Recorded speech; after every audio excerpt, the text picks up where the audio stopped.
Nii, Sander Linnus tänase 44.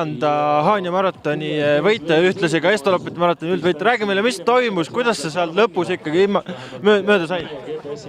See on endalegi natuke uskumatu üldse, et me teda nägema hakkasime ja et ma lõpus eest ära ka veel sain, et või järgi jõudsin ja eest ära sain.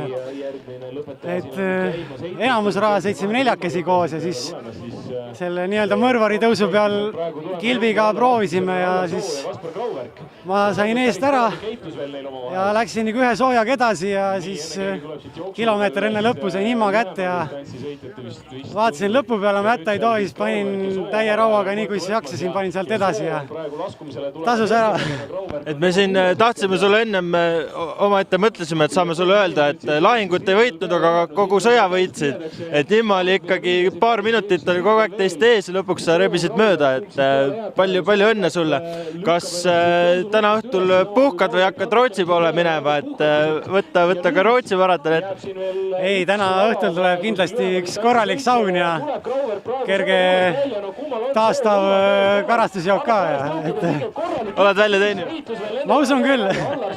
Soovime sulle edu edaspidiseks ja palju õnne sulle veel kord, aitäh! Ja Alvar lõpetab siis täna 6. Kaspar Grauberg ees ülinatilt.